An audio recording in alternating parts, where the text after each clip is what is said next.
मजलिस इत्तेहादुल मुस्लिमीन उत्तर प्रदेश में आई नहीं, बल्कि उत्तर प्रदेश ने जाकर के हैदराबाद दारुस्सलाम से मजलिस को लाने का काम किया है।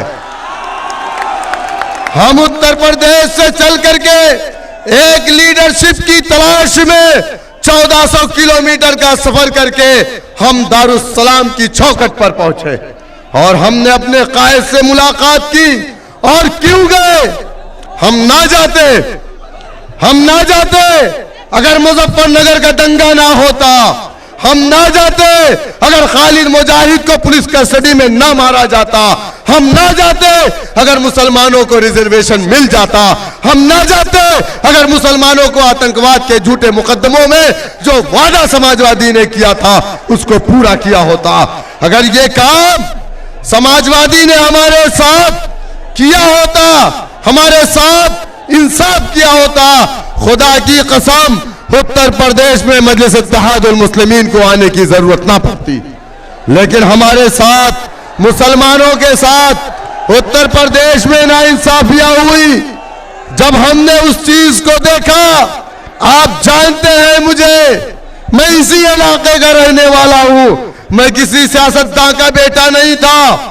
मेरे वालिद मोहतरम ने अपनी जिंदगी में जो सबसे छोटा इलेक्शन गांव के अंदर प्रधानी में मेंबरी का होता है वो भी नहीं लड़े थे।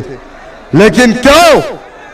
क्योंकि हम नहीं देख पा रहे थे जो जुल्म हमारी कौम पर हो रहा था, जो नाइंसाफी हमारी कौम के साथ हो रही थी।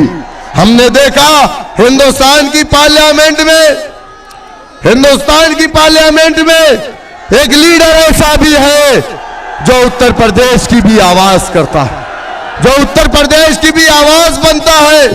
पार्लियामेंट के अंदर एक लीडर ऐसा है जो मजलूमों की आवाज बनता। उत्तर प्रदेश के मुसलमानों ने कभी भी वोट नहीं डाला था। 2013 के पहले भी हमने यूट्यूब पर देखा बैरिस्टर असदुद्दीन ओवैसी साहब आजमगढ़ के मुसलमानों की बात हैदराबाद और हिंदुस्तान की पार्लियामेंट में करते थे। जौनपुर और उत्तर प्रदेश की बात हिंदुस्तान की पार्लियामेंट में करते थे। जिन्हें हमने वोट डाला, जिसे अपनी पार्टी समझा, हमने तो कभी अपना सियासी प्लेटफॉर्म नहीं बनाया। हमने तो उन्हें भी अपना लीडर बना लिया। जो कौम आधा लीटर पानी में मिलाती है उसको भी अपना नेता मान लिया। हमारे सामने योगी है, मोदी है, अखिलेश है, हमारे सामने आरएसएस है, विश्व हिंदू परिषद है, बजरंग दल है, सब है। मगर तुम्हारे दिलों तक अगर मेरी बात पहुंच गई तो वही काफी है। मुझे देखने की जरूरत नहीं है, अल्लाह हम सबको देख रहा है। हमको काम करना है मिलके। क्या तुम मेरे साथ दोगे? क्या तुम हमारी आवाज को समझोगे? क्या तुम मिलकर लड़ेंगे इंशाअल्लाह ताला? क्या तुम जालिमों से डरोगे? क्या तुम हुकूमत से डरोगे? क्या तुम अपने वोट का इस्तेमाल करोगे? क्या तुम मुत्तहिद होकर बीजेपी को हराओगे? क्या तुम मुत्तहिद होकर मंजलिस के उम्मीदवारों को विधायक बनाओगे? इंशाअल्लाह ताला फिर होगा जरूर। बाबरी मस्जिद की खड़हर पे खड़ा होकर के एक दूध बेचने वाले ने आवाज दिया, ऐ मुसलमानों हमारे साथ आओ, हमारी मदद करो, हम तुम्हें इंसाफ देंगे। हमने आपने उस पर भरोसा किया और उसको न सिर्फ वोट दिया बल्कि उसको अपनी ताकत दी, अपनी दौलत दी, उसकी सियासी हैसियत खड़ी कर दी। उत्तर प्रदेश में एक मर्तबा नहीं, तीन मर्तबा उत्तर प्रदेश में माननीय मुलायम सिंह की सरकार बनी और चौथी मर्तबा उनके लड़के की सरकार बनी। लेकिन साथियों, जिसके वजूद को आपने पैदा किया उत्तर प्रदेश में, वो आदमी आज उत्तर प्रदेश की तारीख में मुसलमानों का सबसे बड़ा कातिल करार पाया। उत्तर प्रदेश में जिसको मुल्ला मुलायम सिंह के नाम से जाना जाता है, उनकी औलाद अखिलेश यादव के नेतृत्व में मुजफ्फरनगर में 3000 मुसलमान कत्ल किया गया और 5000 लोग आज भी बेघर हैं, मुजफ्फरनगर में दोबारा बसने की स्थिति में नहीं। लेकिन आज जब सियासत की बात होती है, जब चुनाव वोट देने की बात होती है, तो हमको आपको यह समझाया जाता है कि अगर हम आप बढ़ गए, हमारे वोट बढ़ गए तो भाजपा आ जाएगी। साथियों, क्या हम सेक्युलरिज्म के कुली हैं? सेक्युलरिज्म को ढोने की जिम्मेदारी हमारी है या हमको आपको भी अपना सियासी मुस्तकबिल तय करना पड़ेगा? 70 सालों तक हमने जो भूल करी है, अगर आप ये समझते हैं कि वो मेरा सही फैसला था तो आप समझ सकते हैं, लेकिन मैं ये समझता हूं कि अब हमको आपको अपने नौजवानों का मुस्तकिल बनाने के लिए उत्तर प्रदेश में अपनी एक सियासी कुव्वत खड़ी करने की जरूरत है। आप बताइए मुझे कि वो कौन सा तरीका है जिससे आप अपने शरीयत की हिफाजत कर सकते हैं? वो कौन सा तरीका है जिससे आप अपनी मसाजिद की हिफाजत कर सकते हैं? वो कौन सा तरीका है जिससे आप अपने मदारिस की हिफाजत कर सकते हैं? वो कौन सा जमहूरियत में तरीका है जिससे आप अपने बच्चों की हिफाजत कर सकते हैं? वो कौन सा तरीका है जमहूरियत में जिससे आप अपनी शनाख्त को बाकी रख सकते हैं? अगर कोई तरीका सियासत के अलावा कोई दूसरा रास्ता है तो वो मुझे बता दीजिए, उस रास्ते पर हम लोग भी चलने को तैयार। जमहूरियत में सियासत ही एक ऐसी ताकतवर चीज है, सियासत ही एक ऐसी चाबी है जिससे सारे दरवाजे को खोला जा सकता है।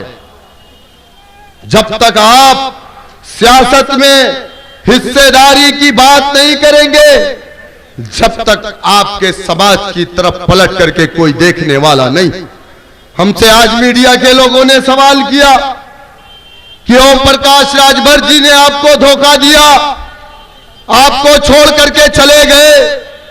मैं मीडिया के लोगों, आप लोगों से कहना चाहूंगा, अरे इस देश में मुसलमानों को सिर्फ एक ओम प्रकाश राजभर ने धोखा नहीं दिया है, बल्कि इस देश में 74 सालों से मुसलमानों को नाम नेहाद सेकुलर पार्टियों ने धोखा दिया।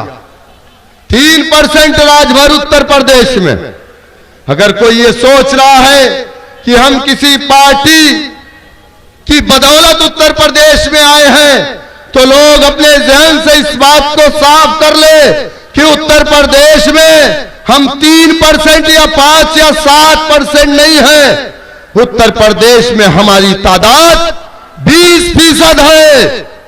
अगर हम 50% मुत्तहिद होंगे तो हमारी ताकत बहुजन समाज पार्टी के बराबर होगी।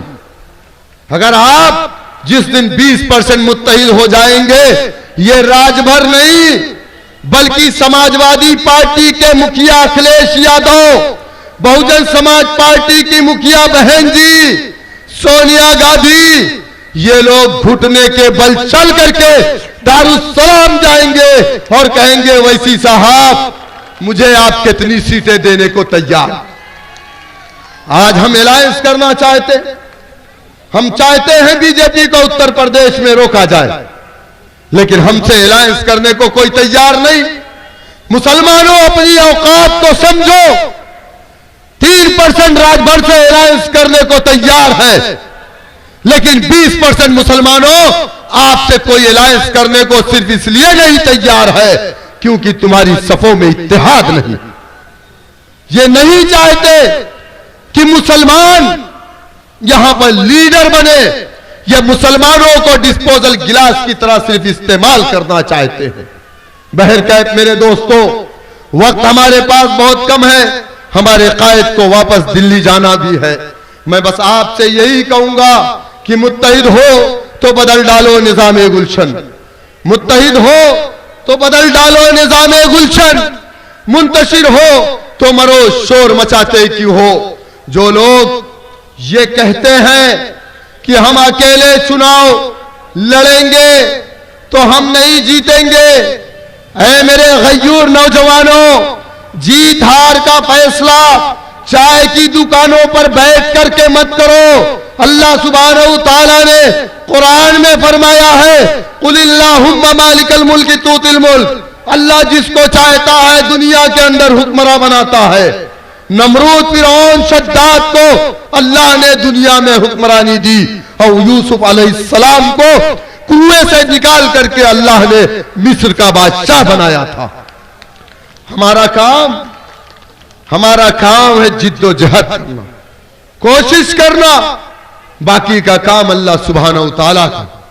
हमने ऐलान किया था कि उत्तर प्रदेश की 100 सीटों पर हम इलेक्शन लड़ेंगे, तो मैं आज ये कह रहा हूं 100 सीटों को हमने आइडेंटिफाई कर लिया है। अगर मजबूत कैंडिडेट आएंगे तो इंशाअल्लाह 100 नहीं, सदर मजलिस जनाब बैरिस्टर सऊदीन ओवैसी साहब की इजाजत से 100 से ज्यादा सीटों पर हम अपने कैंडिडेट खड़ा करेंगे। और एक बात सुनिए, डरना नहीं है, घबराना नहीं है, मुकाबला करना है। कुत्ता दौड़ाता है, भागते हो तो पैर में काट लेता है, पत्थर उठा करके कुत्ते को मारोगे तो कुत्ता भाग जाएगा। समझ गए ना आप? समझ गए ना? जिससे डराया जा रहा है उससे डरना नहीं है, उससे मुकाबला करना है। जब मैदान में आओगे तब तो जीत और हार होगी। घर में बैठ करके कोई फैसला मत करना।